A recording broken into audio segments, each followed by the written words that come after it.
country, and sovereign ratings, of course, remain unchanged. We have Lakshmi Iyer joining in from Kotak AMC. Lakshmi, good to have you on the show. So interesting, coming just days ahead of the big event. And, I was just outlining the reasons. Basically, they're saying that the commitment to fiscal consolidation looks good. The quality of fiscal spending is increasing, all of that. But how do you interpret the market reaction to it? Not much on equities, but does it move the needle at all for the bond market?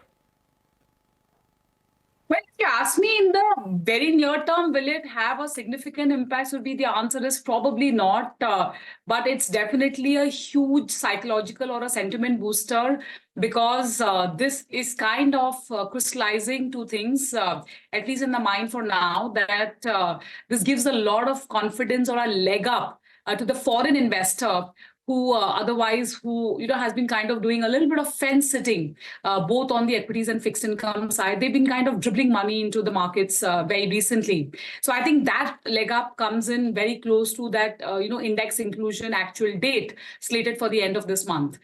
And secondly, obviously, they are kind of endorsing the fact that there is clearly a diversion of spending towards the productive sectors. And of course, this will aid in overall fiscal deficit reduction. So I think it's a sentimental boost. Eventually, will it play well into the markets, both capital markets and bond markets?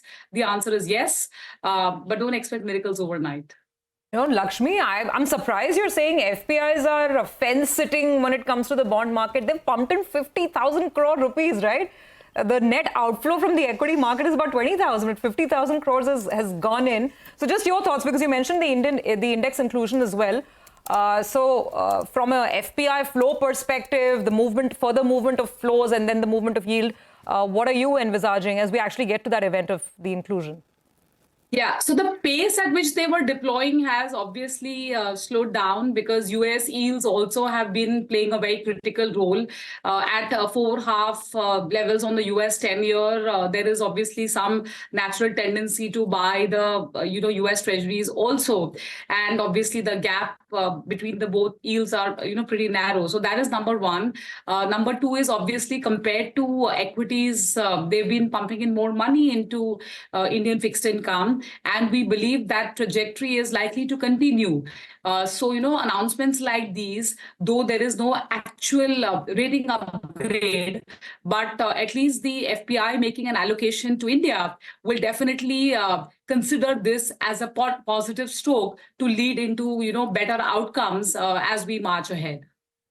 That inclusion, Lakshmi, hi, good afternoon, is end of next month, the bond inclusion?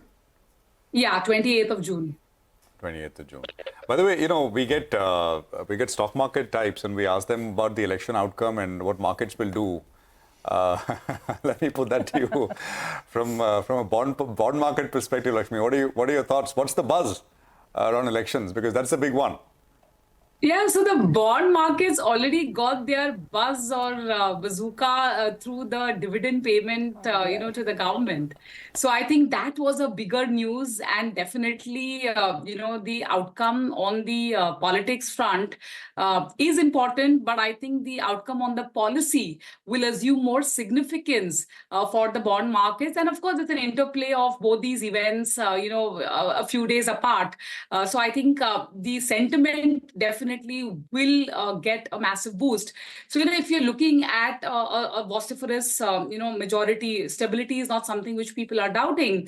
I think that positive sentiment which continues in equity markets will also flow through positively for fixed income, because it has ramifications also on the currency. All right, Lakshmi, appreciate you joining in and filling us in with all those details. Thanks a lot for giving us that quick analysis. Let's get back to the